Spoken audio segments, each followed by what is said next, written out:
Good evening বন্ধুরা, কেমন আছো তোমরা সবাই? আশা করি তোমরা সবাই ভীষণ ভালো আছো, আর আমিও অনেক ভালো আছি। চলো তোমাদেরকে আজকে একটা সুন্দর রেসিপি দেখাই, যেটা একদম জিভে জল আনা। এটা হলো 65 বানাবো, চিকেন 65, যেটা গরম গরম চায়ের সঙ্গে সন্ধ্যাবেলা একদম পারফেক্ট কম্বিনেশন।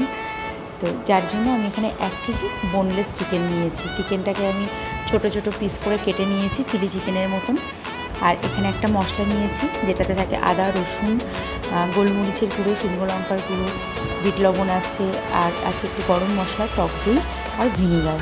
তো আর জিরের গুঁড়ো দিয়েছি একটু সামান্য পরিমাণে। চলো এটা একটা পেস্ট বানিয়ে চিকেনটাকে ম্যারিনেট করে রাখি। আর তোমাদেরকে একটা কথা বলে রাখি, চিকেনটা কিন্তু আমি যেদিন বানিয়েছিলাম সেটা সন্ধেবেলা খাওয়ার জন্য, তো আমি দুপুরেই চিকেনটাকে ম্যারিনেট করে রেখেছিলাম।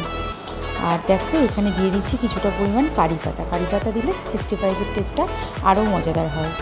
তো এটাকেও আমি একসঙ্গে এখানে ম্যারিনেট করে রেখে দেবো, আর ফ্লেভারটা যাতে খুব ভালো আসে। তো এটা এমনিতেও তোমরা 30 মিনিট রাখতে পারো, ওটা তো সবাই যেন ম্যারিনেট করে রাখার নিয়ম 30 মিনিট। তো 30 মিনিটের জায়গায় এটা আমার 4-5 ঘন্টা হয়ে গেছিলো। এতে কোনো প্রবলেম নেই, চিকেনটা বেশি সফট হবে আর বেশি জুসি হবে। চলো এটা এবার আমি সুন্দর কন্টেনারে করে ঢেকে ফ্রিজে রেখে দেবো। দেখো চলে এলাম আবার রান্নাঘরে সন্ধ্যেবেলা। তো আজকে হাজব্যান্ড আসবে সন্ধ্যেবেলা, তার জন্যই এটা সন্ধ্যেই আমি গরম গরম তাকে ভেজে দেবো, আর নিজেরও হয়ে যাবে। তো দেখো এইখানে আছে কর্নফ্লাওয়ার নিয়েছি আমি 2 চামচ পরিমাণ, আর এখানে দিয়েছি একটু ফুড কালার। তো এইটাতে ডিম অ্যাড করে, কিন্তু আমি অ্যাড করবো না, কারণ ডিমটা অ্যাড করলে যখন আমি এটা ফ্রাই করবো ভীষণ পরিমাণে বাবলস হয়, যেটা আমার একদম বিরক্তিকর। তার জন্য আমি এখানে ডিম অ্যাড করবো না। আর ডিম যে এখানে অ্যাড করিনি তার জন্য কিন্তু স্বাদে কোনো প্রবলেম হবে না, টেস্ট কিন্তু একদম সুন্দরই থাকবে। তো দেখো তোমরা, আর এটা অবশ্যই তোমরা রেসিপিটা ট্রাই করে বলো আমাকে যে এটাতে আমি ডিম দিইনি তার জন্য কী প্রবলেম হয়েছে। তো দেখো তেলটা এখানে বেশ কিছুটা আমি তেল নিয়ে নিয়েছি। তেলটা এরকম গরম হয়ে গেলে একে একে আমি এগুলোকে ফ্রাই করে নেব। তো কিছুটা পরিমাণ চিকেন আমি এখানে দিয়ে দিয়েছি। এইভাবে পুরো চিকেনটাকেই আমি ফ্রাই করে নেব।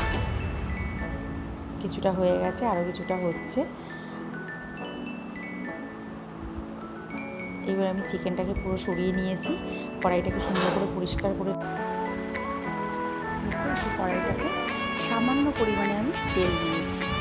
তেলটা যে গরম হয়ে যাবে ওতে দিয়ে দেবো একটুখানি রসুন কুচি। রসুনটাকে একটু ভাজা ভাজা করে নেব।